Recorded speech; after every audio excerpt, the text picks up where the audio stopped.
biggest difference between closed guard and open guard, one's closed, one's open. Okay, but when it opens, it doesn't just open and say, hey, it's open. You gotta go to something. So here, I'll go to a collar and sleeve guard right here, okay? I can move my hips, but I'm not doing this to where I'm pushing him away so I have no ability to do anything. I need to keep him or her in range, and I need to make sure that my hips can move. The way I'm moving my hips is I'm using my feet, okay? And I'm breaking his posture down, and I'm lifting my hips off the mat. And your hip mobility is going to determine how effective your open guard is, okay? From here, depending on how I'm constantly moving and creating this balance, I see what he's doing to counter it. Most likely, and what I'm doing is I'm shelving his elbow on my hip so that it's harder for him to pull that arm out, because he's going to want to pull it out and posture up.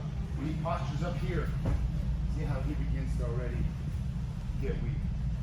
And you have one of the most effective ways to scissor sweep somebody without telegraphing to them that you're going to scissor sweep, because everybody knows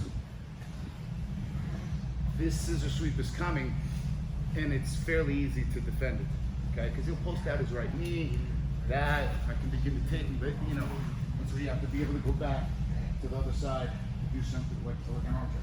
But for now, let's go to collar and sleeve. Collar and sleeve means I have this collar, okay? But collar enough to where I can begin to choke without moving my hand.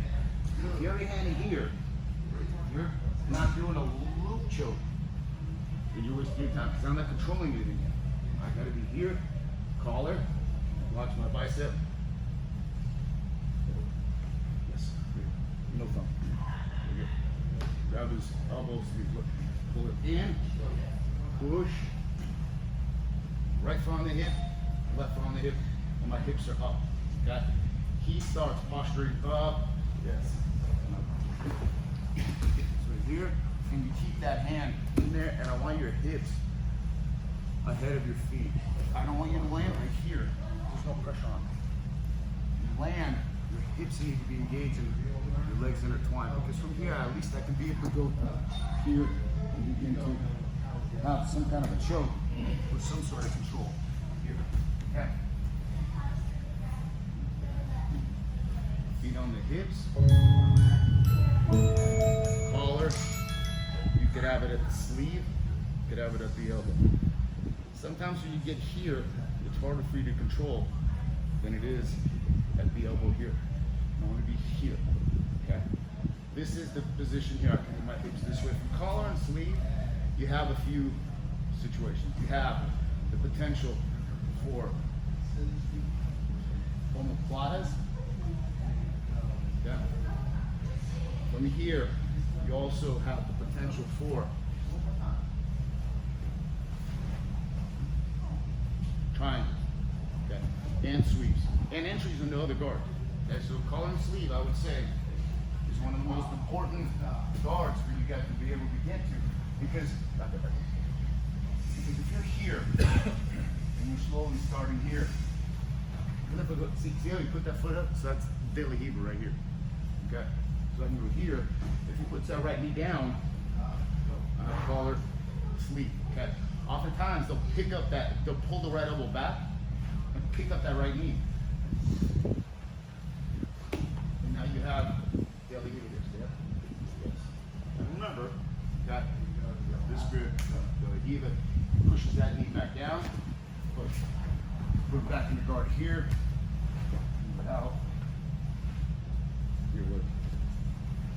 Cross. You already have potential for the back.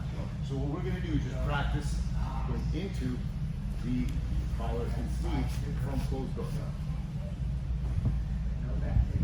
The collar and sleeve guard, you have a collar and a sleeve.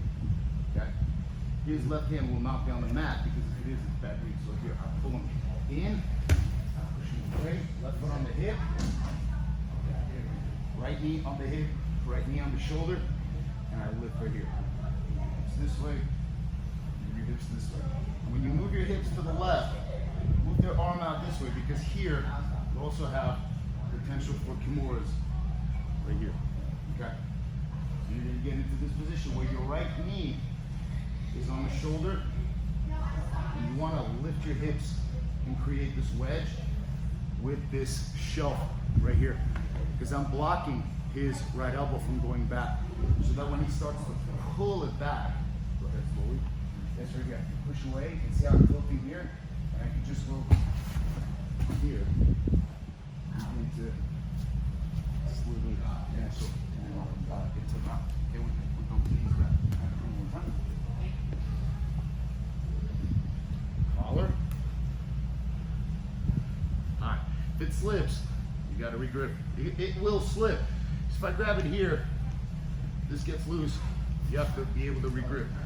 Just leave one, left foot on the hip, and don't push him away. Your right knee comes in, one in, and wedge.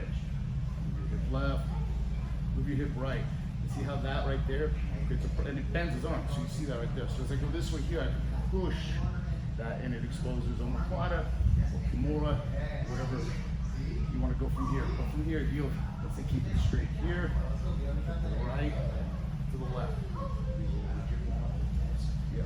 And he starts pulling that arm out. Push him away just a little bit. Tilt him over, and keep your hips so that you can begin to get into a mount. Whether you want to abandon this here, here, feed him the milk, whatever you want to do. Okay, let's go. 1, 2, 3. Your partner has to replicate a not overly rigid partner. If it's going to be sloppy, the partner's not going to be able to do this technique, or anything for that matter.